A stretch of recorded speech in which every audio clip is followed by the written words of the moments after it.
श्रीमते वराह महादेशिकाय नमः। श्रीमते वेदांत रामानुज महादेशिकाय नमः।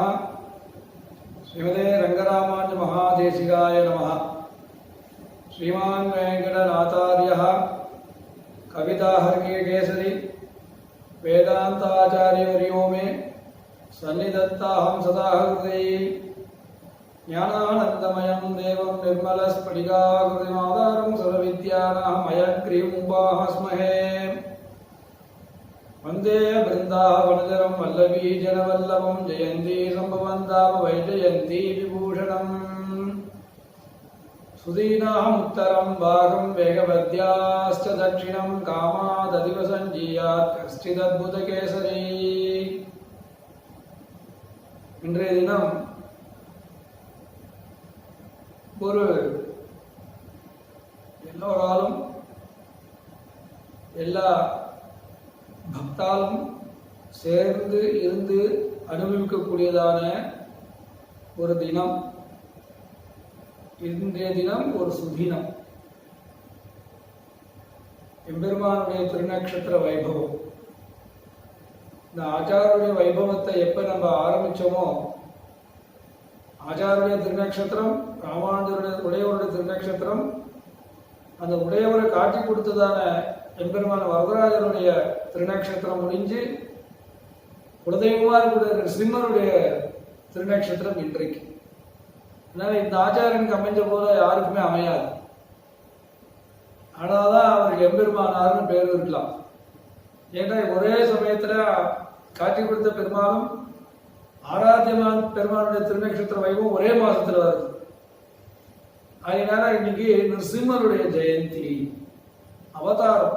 நிருசிம்மருடைய ஜெயந்தி, அவதாரத்துக்கு அப்புறம் ஜெயந்தி, கிருஷ்ண ஜெயந்தி. அப்ப அவதாரங்கள்ல இறங்கி வருதுன்னு அர்த்தம். யாருக்காக இறங்கி வரார் பெருமாள் அப்படின்னு கேட்டா, சாதுக்களுக்காக. பரித்ராணாய சாதுனா விநாசாய துஷ்கிருதா தர்ம சம்ஸ்தாபனார்த்தாய. எந்த யுகங்கள் இருந்தாலும் பக்தால கைவிட மாட்டார் எம்பெருமான். இந்த பக்தாளுக்கு ஏதாவது ஒரு குறைவு ஏற்படுவதாகில் எம்பெருமான் அங்கு சாட்சாத்காரமாகிறார். அது யாருடைய சொரூபத்தில் வேணா இருக்கலாம். ஆனா இன்றைய தினத்துல பூர்ணமான அவதாரம் சொல்லக்கூடியதான அவதாரம், 10 அவதாரத்துல பூர்ணமான அவதாரம் பார்க்கும்போது ராமகிருஷ்ணன் சிம்மாதி அவதாரங்கள் தான் பூர்ணமான அவதாரம் சொல்லுவோம். அதுல இந்த நிருசிம்மருடைய அவதாரமானது ஒரு ஏற்றம். நிருசிம்மர் அப்படின்னு சொல்லும் போது எல்லா பயத்தையும் போக்கக்கூடியவர் அப்படிங்கிறதான பக்தால் இடத்துல ஒரு எண்ணங்கள் சதா சர்வகாலம் இருந்துட்டு இருக்கு. நிருசிம்மமூர்த்தி அப்படின்னாக்க உக்ரமா இருப்பார் அப்படின்னு நமக்கு தெரியும். ஆனா எம்பெருமான் எவ்வளவு சௌலபியர்னு தெரியாது யாருக்கு. அது அவதார ரகசியம். எம்பெருமான் நிருசிம்மனாக அவதாரம் பண்ணது காரணம் என்ன அப்படின்னு கேட்டா, ஏதோ ஒரு காரணத்தை வச்சுதான் எம்பெருமான் ஒரு காரியம் நடக்குது. லோகத்துல ஒரு காரணம், ஒரு காரியம். காரணம் இல்லாத காரியம் நடக்காது, காரியம் இல்லாம ஒரு காரணமும் கிடையாது. அதனால ரெண்டும் சேர்ந்து இருக்கு. அவதாரங்கள்ல எதுக்கு வரணும் அப்படின்னா ஏதோ ஒரு காரணம் இருக்கு. ராமாவதாரம் எதுக்கு வந்தது அப்படின்னா ரிஷிகளை காப்பாற்றுறதுக்கு. ரிஷிகளை காப்பாற்றுறதுக்காக ராமாயணம். தர்மத்துக்கும் அதர்மத்துக்கும் நடக்கக்கூடியதான வைபவங்கள் தான் அப்படின்னே சொல்லலாம். அதர்மத்துக்கு என்ன வைபவம் அப்படின்னு கேட்டாக்க,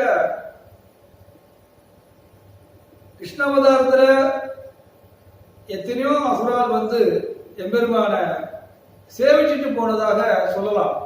ஏன் கேட்டா எம்பெருமான ரிஷிகளுக்கு கிடைக்காததான ஒரு பெரிய பாக்கியம் இவருக்கெல்லாம் கிடைச்சது. அசுராளுக்கும் ராட்சாளுக்கும் கிடைச்சது. எப்படின்னு கேட்டா, ஆழ்வார்கள் எம்பெருமான அனுபவிக்கிறா, ரிஷிகள் தபஸ் பண்றா.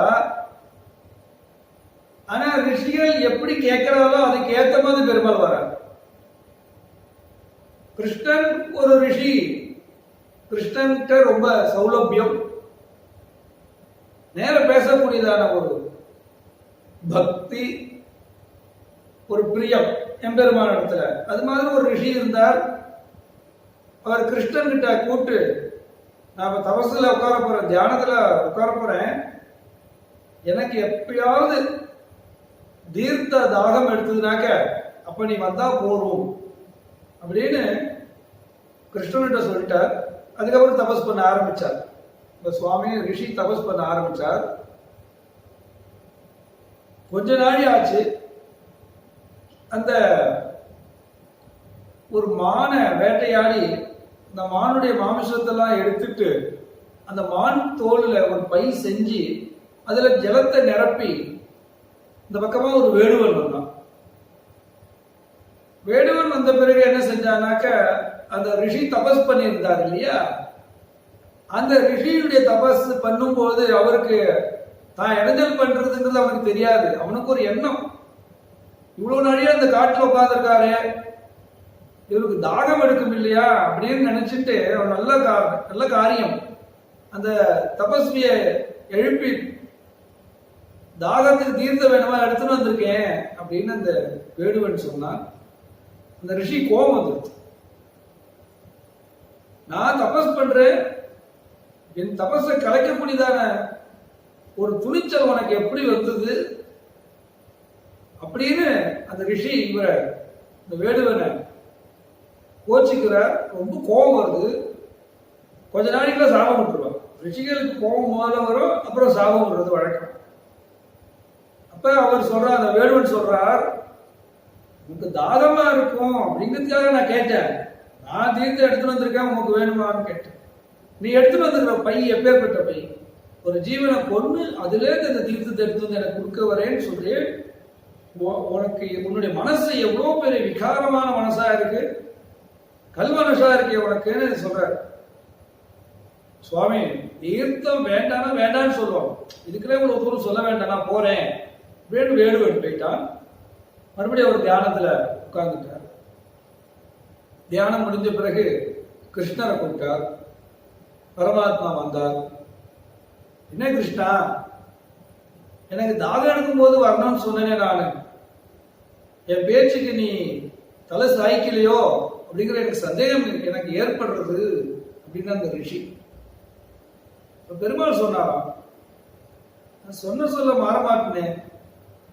இல்ல நீ வரவே இல்லையே, வந்திருந்தா நான் இப்ப சொல்ல மாட்டேனே. நல்லா யோசிச்சு பாரு, நல்லா யோசிச்சு பாரு, தீர்க்கமா யோசிச்சு பாரு என்ன நடந்தது இன்னைக்குங்கிறத. தபஸ் பண்ணும்போது என்ன ஆச்சு, யாரோ ஒரு வேடு வந்து தண்ணி கொண்டு தரேன்னு சொல்றான், நீ தான் தண்ணி கொண்டு தரணும்னு சொன்ன, நானே வேடுவன் தண்ணி கொண்டு தரான், அது எப்படி சாத்தியமாகும்? நீர் என்ன கேட்டீர், எனக்கு எப்ப தாகம் ஏற்படுறதோ அப்ப நீ வரணும்னு எனக்கு கட்டளை. பக்தாவுடைய கட்டளைய நான் வாங்கிக்கிறது என்னுடைய சௌலபியம். நீர் என்ன சொன்னீர், எப்ப எனக்கு தாகம் எடுக்கிறதோ அப்ப வரணும்னு கேட்டீர், அதான் வந்தனே அப்படிங்கிறார். எங்க வந்தேன்னு கேட்கிறார் ரிஷி. அதான் வேடுவனா வந்தனே. ஏன் சுவாமி, இந்த காட்டுல நீ தபஸ் பண்றீர், நீர் கூட ஒரு கேள்வி கேட்டு என் தபஸை கலைக்கிற ஒரு தைரியம் உனக்கு எப்படி வந்ததுன்னு கேட்டீரு. உன் மனசுல இருக்க சாபம் விடக்கூடிய சக்தி உனக்கு இல்லாம போச்சு இல்லையா, அப்பயா நீ யோசிக்க வேண்டாமா நான் யாருங்கிறத. அப்ப நீ என்ன கேட்டிருக்கணும், கிருஷ்ணனாக வந்து எனக்கு தாகம் எடுக்கும்போது தண்ணி கொண்டு வான்னு சொன்னா நான் இந்த உருவத்துல சொரூபத்துல வந்திருப்பேன். நீர் என்ன கேட்டீங்க, எனக்கு எப்ப தாகம் எடுக்குமோ அப்ப நீ வான்னு. அப்ப கிருஷ்ணங்கிற அந்த என்னுடைய அவதாரத்தை சொல்லாமல் எருமை சொன்னதான் எப்படின்னு வரலாம். உங்க பக்தி ஒன்றும் சரியா இல்லை, நீர் ஒன்றும் பக்தி பண்ண அப்படின்னு பெருமாள் அந்த ரிஷிக்கு பக்தி குறைச்சலா இருக்கு, தபஸ் குறைச்சலா இருக்குன்னு சுட்டி காட்டுறார். அப்ப தபஸ் பண்றது மகா கஷ்டம். யமனியமன ஆசனாதிகள் அஷ்டாங்க யோகம் பண்றோம்னு சொல்லி உட்கார்ந்தோம்னா இவ்வளவு இடைஞ்சல் வந்துடும், அவளுக்கே வந்திருக்கு. அதனால அந்த பெருமாள் என்ன செஞ்சாருன்னா அவதாரம் பண்றாரு. நம்மளோட பழகின்னு தான் இருக்கார், நம்ம கண்டுக்கல, நம்ம கண்டுபிடிக்கல ஒண்ணும். எப்பயாவது நமக்கு சந்தோஷம் இருந்தா பெருமாளை போய் சேவிக்கிறோம், நமக்கு துக்கமா இருந்தா பெருமாளை போய் சேவிக்கிறோம். துக்க நிவர்த்தி அர்த்தம். துக்கமா இருக்க பெருமாளை போய் சேவிப்பாருன்னா எங்கேயுமே போக மாட்டோம், நம்ம பேசாம இருப்போம். ஆனா அதுக்கு ஒரு சுலபமான வழி இருக்கு. மனோ தத்துவ ரீதியா உங்களுக்கு ஏதாவது மனசுல ரொம்ப கஷ்டங்கள், ரொம்ப டிப்ரெஸ் ஆயிடுது அப்படின்னா நீங்க உடனே பிரயாணம் செய்யலாம். பெருமாள் சேவிக்கிற எண்ணங்கள் வராது. நிறைய பேர் சொல்ல கோயிலுக்கு போய் சேவி அப்படின்னா முதல்ல நமக்கு நம்பிக்கை வராது. ஏன்னு கேட்டா நம்ம நம்பிக்கையே என்ன அப்படின்னா எம்பெருமானை சேவிச்சா நமக்கு ஒன்றும் கிடைக்கல அப்படிங்கிற அந்த ஆத்திரத்துல பெருமாளை போய் சேவிக்க மாட்டோம். அதுதான் உண்மை. இதுதான் பிராக்டிகல் லைஃப்ல நடந்துட்டு இருக்கு. நம்ம கேட்கறதெல்லாம் கொடுத்துட்டே இருக்கணும். நம்மளோட வாழ்க்கையில என்னன்னு கேட்டா மனிதனுடைய வாழ்க்கையில சுகத்தை மட்டுமே அனுபவிக்கணும். ஈஷத் அளவு துக்கம் நமக்கு வந்ததுன்னா அதை நம்ம ஏத்துக்க முடியாது. எத்தனை சுகம் வேணாலும் நம்ம அனுபவிக்கணும். அது எல்லா மனுஷாலிடத்துல இருக்கக்கூடியதான ஒரு வைராக்கியம். அது நிலைக்குமான ரொம்ப நாளையும் சுகமா இருக்க முடியாது, ரொம்ப நாள் துக்கமாவும் இருக்க முடியாது.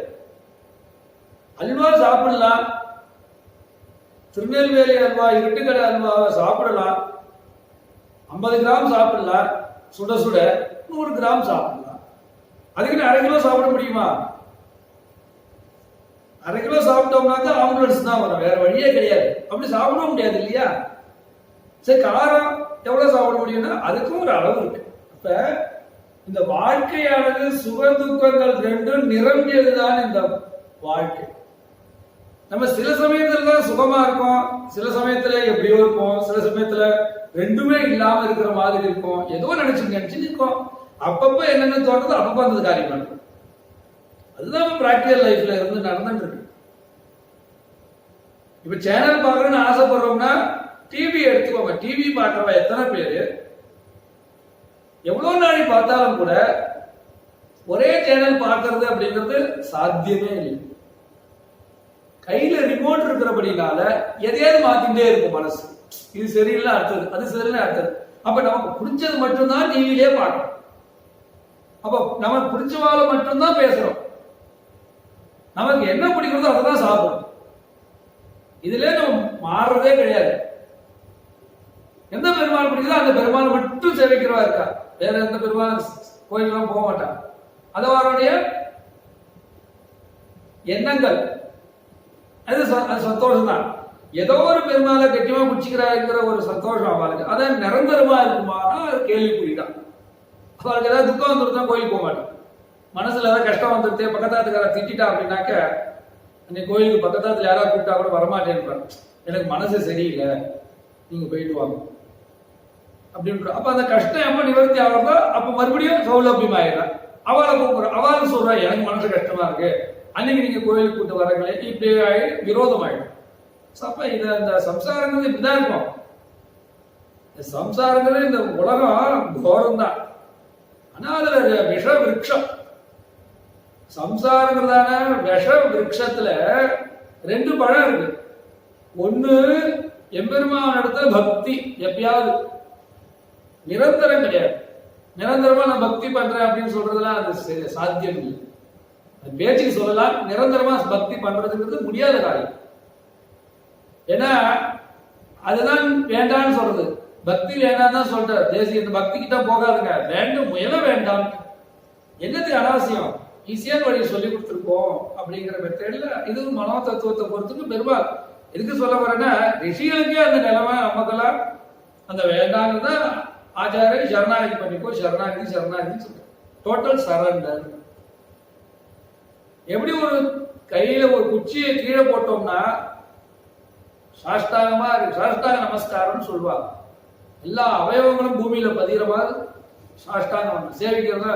கீழே உள்ள ஏதோ இந்த மண்ணை தோட்ட மாதிரிலாம் கூடாது. சாஷ்டாங்கமா ஆச்சாரியமாக கை வலது கை முதல்ல நீட்டி இடது கையில நெறிய திருப்பி கொண்டு வந்து நேர வச்சு முகங்களை கீழே பூமியில பதிய வச்சு எல்லா அங்கங்களும் பூமியில ஸ்பர்சம் பண்ணணும். அப்படிதான் ஆச்சாரிய சேவிக்கணும். அப்பதான் ஆச்சாரியர் அனுகிரகம் பண்ணும். அப்பதான் சேவிக்கிற வழக்கு. அதான் வச்சுட்டு இருக்க அனுஷ்டானத்துல. அதனால இந்த பெருமாள் பூர்ண அவதாரம், நிருசிம்மர் அவதாரம், அந்த நிருசிம்மர் எப்படி அப்படின்னு கேட்டாக்க எதுக்காக அவதாரம் பண்ணான்னா பக்தாளுக்காக அவதாரம் பண்ணார். என்ன பக்தர்? ஒரே ஒரு பக்தருக்காக அவதாரம் பண்ணார். அது யாருன்னா ஆழ்வார் பிரகலாதர். பிரகலாதர் குழந்தைக்காக அன்னைக்கு அவதாரம் பண்ணார். ஒருத்தர் கேட்டார், சுவாமி நிருசிம்மர் அவதாரமே ஆகலையே சுவாமி, இவ்வளவு வருஷம் ஆச்சு நிருசிம்மர் அவதாரம் ஆகி இன்னும் ஒரு யார் நிருசிம்மரே வரலையே அப்படின்னு கேட்டா, ஒரு பிரகலாதர் ஒன்றும் வரல இல்லையா? ஒரு பக்தன், ஒரு பாகவதன், பரிபூர்ணமான பாகவதன் மொத்தம் இல்லையே, இருந்தாலும் அவர் வரப்போறார். நிருசிம்மர் இதை வந்துட்டாரு அதை வந்துட்டாருன்னா வரல. பக்தன் இருக்கணும், அப்பதான் வரும். அவனுக்காக, பக்தனுக்காக தான் அந்த அவதாரமே பண்ணார் எம்பெருமான். அந்த குழந்தைகிட்ட இருக்கிற வாத்சல்யத்தினாலதான் அவதாரமே பண்ணார்.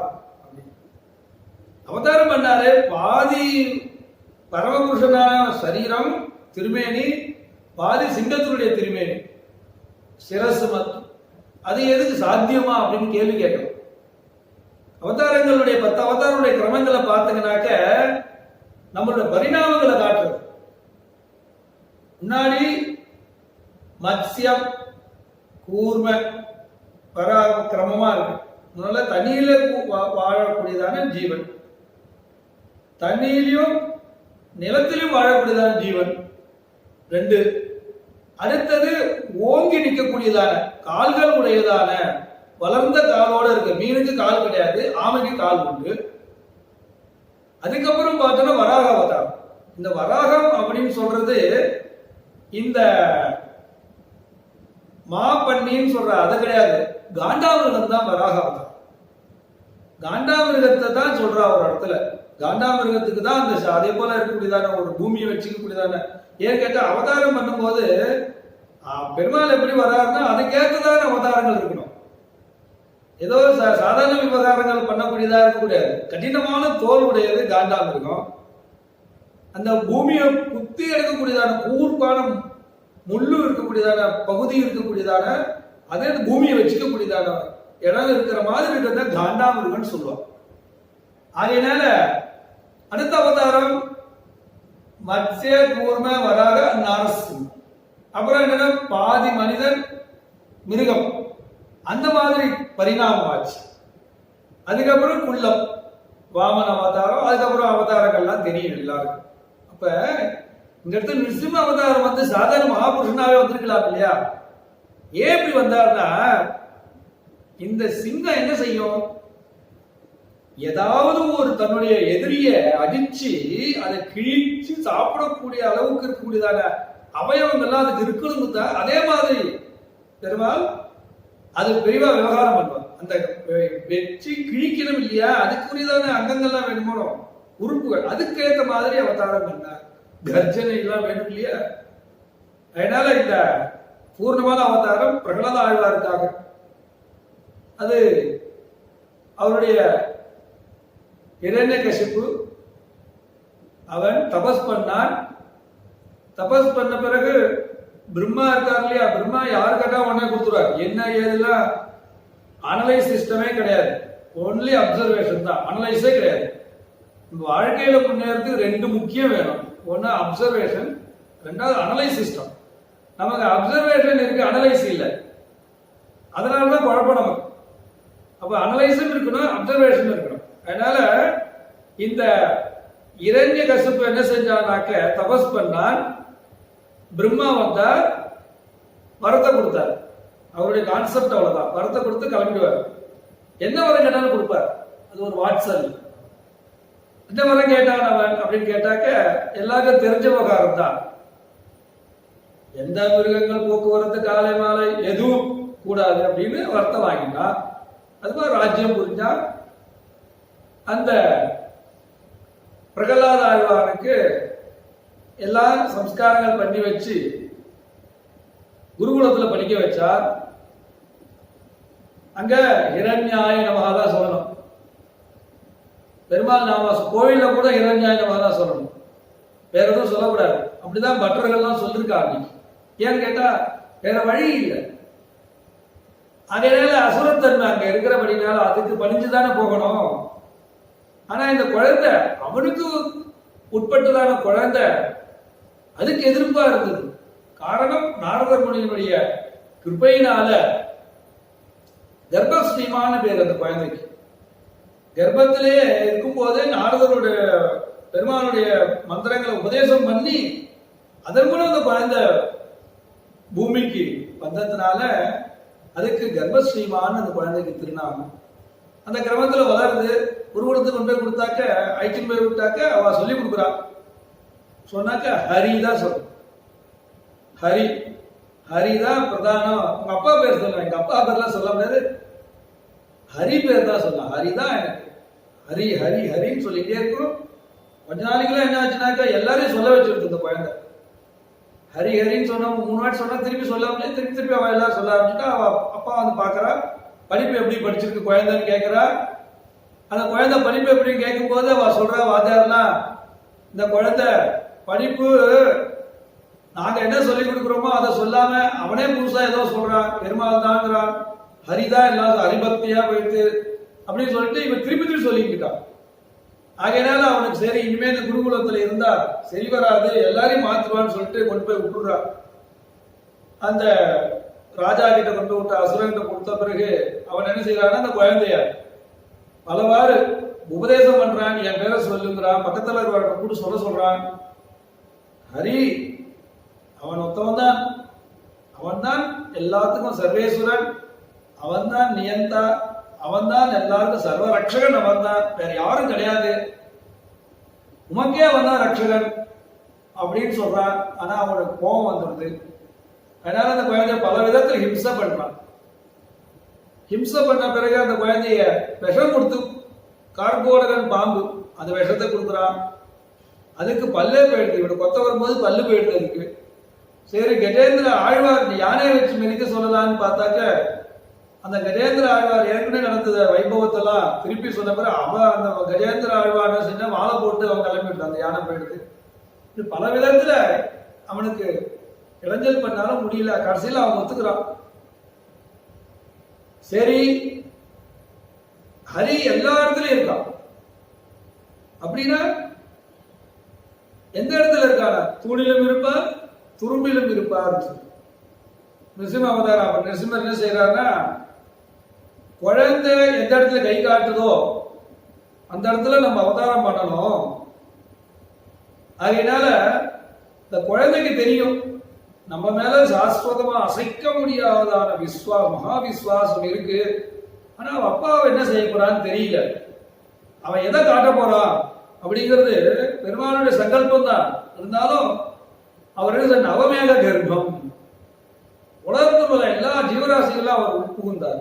சித்த அச்சித்த எல்லாத்திலும் புகுந்தார். அப்ப அவனே நிர்மாணம் பண்ணக்கூடிய செஞ்சதான ஒரு தூண் ஒன்று இருக்கு, பெரிய தூண். அந்த தூணை காட்டுறான். இந்த தூண்ல இருக்காரா பெருமாள்? அவன் வந்து வாங்கின வர அவன் ஞாபகம் இருக்கு.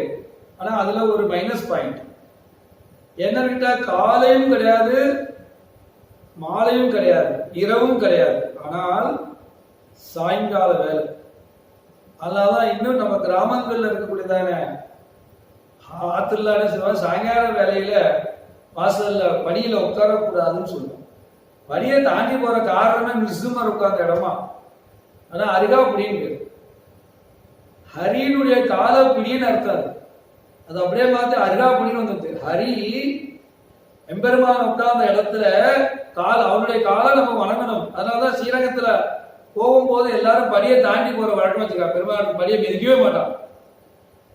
படியை மிதிச்சு போகவே முடியாது. ஏன்னா படியாய் கிடந்து உழல் வேணுங்கிற தொண்டடிப்படி ஆழ்வார் படியாவே இருக்காரு. அப்படியே ஆயினால படி தாண்டி போறோம். ஏன்னா அரிகாப்புடினா ஹரி கால், அவருடைய பாதம், அதை பிடிக்கணும். அது அரிகாப்புடின்னு பேர். அரிகாப்புடின்னு சொல்றோம் நம்ம இல்லையா? அது எதுனா பழக்கத்துல அரிகாப்புடி அங்கதான் பெருமா உட்கார்ந்தார். அவன் கூட்ட சட்டாபடன பீஷனே சரபசாட்ட ஹாசோஹர்பட்டே ஸ்புரத் குடிமரி ஸ்புரத் விருகிடிகேபி வக்ரே கிருதே கிருபா கமல கேசரின் தனுஜடிம்ப தத்தஸ்தன சரோஜ சதுச திஷா வெதிபிஷஜ்யதே வெஜ்யதே. சட்டான்னு வந்தார். அவன் தூணை காட்டினா இங்க இருக்காரு. தட்டின உடனே ஆவிர்பாவம் உடனே வந்துட்டார். அங்கேருந்து பெருமாள் சட்டான்னு வந்தார். சடான்னு இப்ப சொல்றோம் இல்லையா, சடா சடன்லி சடான்னு சொல்றதெல்லாம் அங்கேருந்து வந்தது. நிருசிம்மர் தான் கத்து கொடுத்தார். சடா சட சடன்னு முறையுது மூங்கில் சொல்றோம் இல்லையா, வெளில வந்தார் பெருமாள், ஆவிர்வாவம் ஆயிட்டு. அன்னைக்கு வந்த ஒரு பெருமாள் தான். அதுக்கப்புறம் எல்லா ஜீவராஜ் சேத்தனாஜ் எல்லாத்துலயும் நிருசிம்மர் இருக்கார். அதனால்தான் எந்த கோவில் கோவில் கட்டினாலும் கூட நிருசிம்மர் சிற்பம் இல்லாமல் எந்த கோயில் கட்ட முடியாது. எந்த கோயில போய் பார்த்தாலும் நிருசிம்மருடைய சிற்பம் இல்லாமல் இருக்கவே இருக்காது.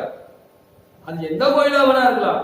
நம் கோபுரங்களில் நிருசிம்மருடைய வடிவம், அழகு, திருமேனி இல்லாததான கோபுரங்களே கிடையாது. அப்படின்னா கோபுரம் கிடையாது.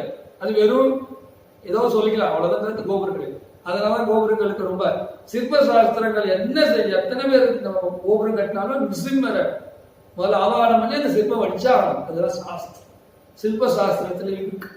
காரணம், குழந்தைக்காக அத்தனை ஜீவராசிகளை பெருமாள் அழிந்தார். இத்தனை ஒரு சௌலபியம் இந்த அவதாரத்தில் இருக்கு.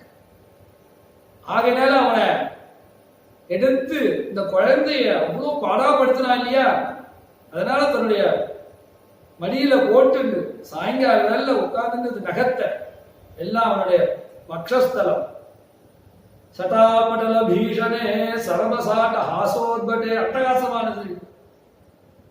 அவ்வளோ சிரிப்பு, பயங்கரமான சிரிப்புனாக்கா ஒரு கோவக்கடல் அப்படியே தகிக்கிறது.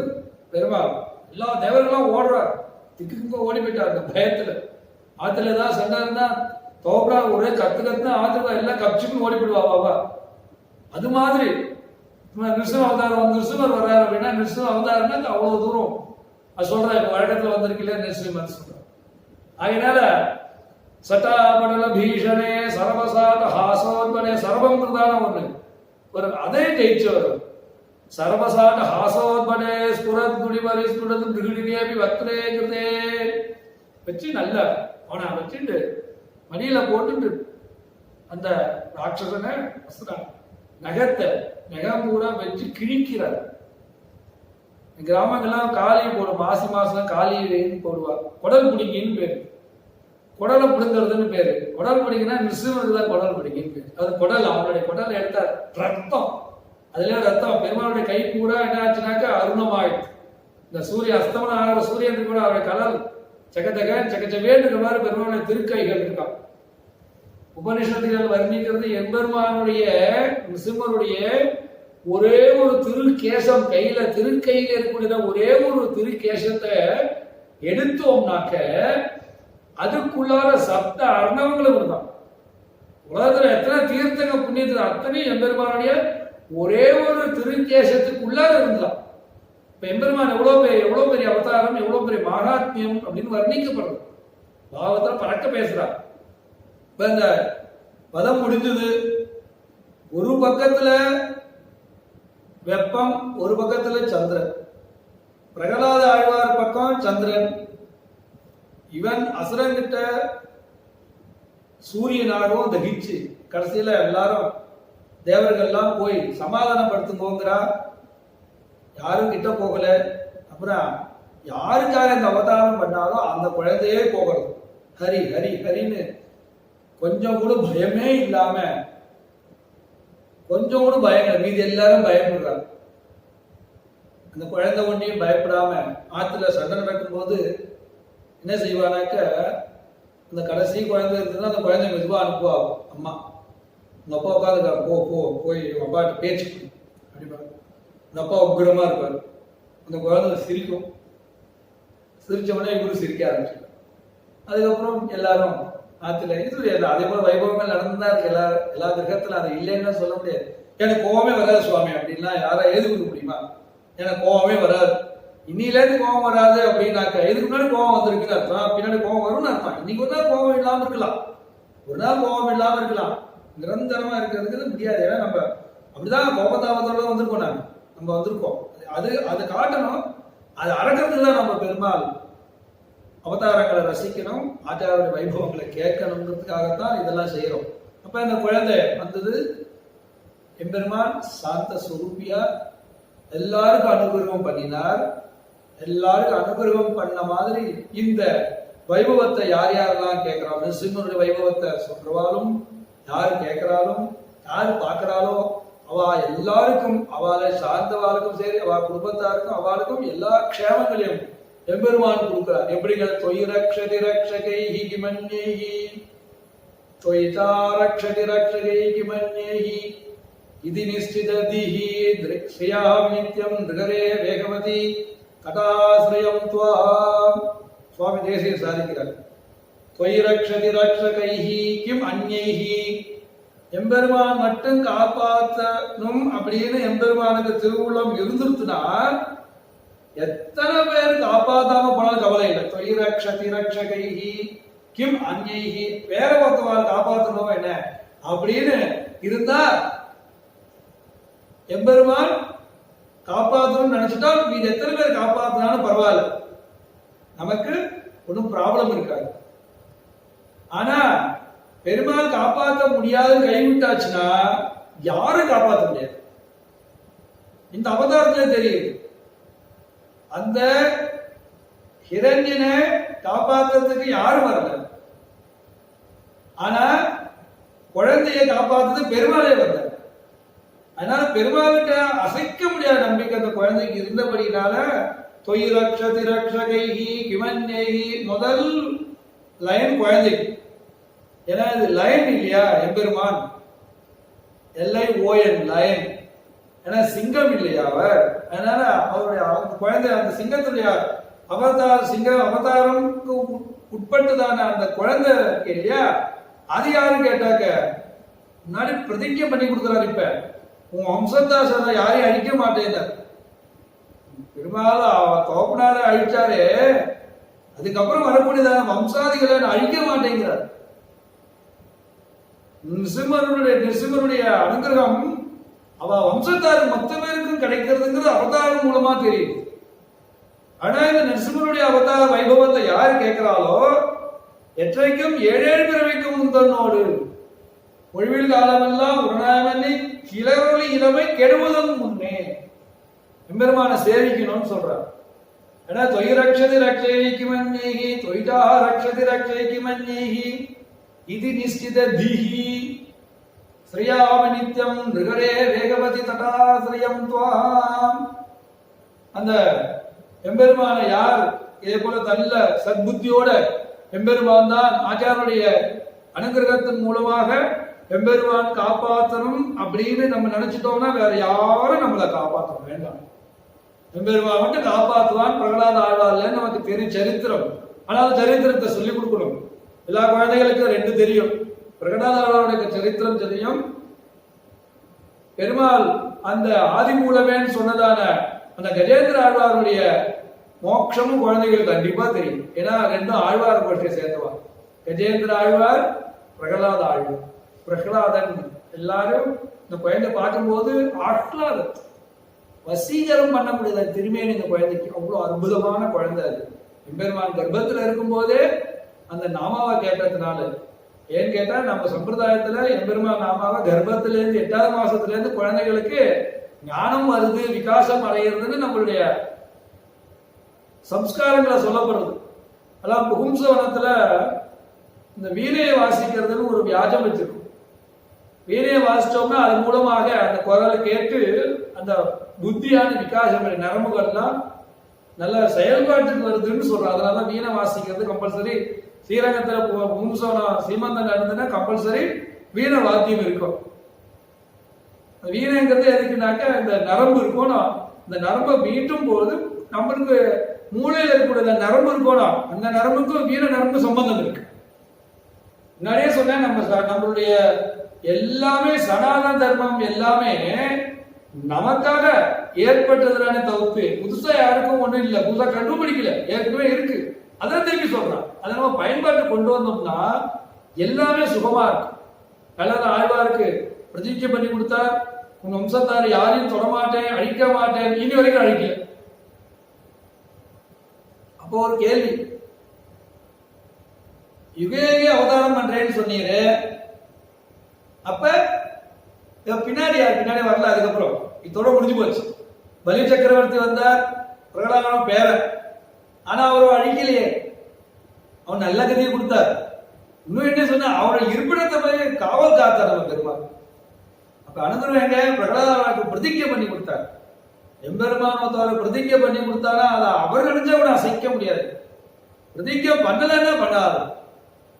ஏன்னா இந்த சரித்திரத்திலிருந்து எம்பெருமானுடைய இந்த வைபவத்தை அனுபவிக்கிறாளுக்கு இத்தம் ஸ்துதா சகிருதி ஹாஷ்டமிதேஷ மத்தியேகி ஸ்ரீ வெங்கடேச ரஜிதே சுரதேந்திர வந்தா துர்தாந்த கோர துரித துரதேந்திர வேதி காமாசிகா நரஹரி விதனோத காமான்.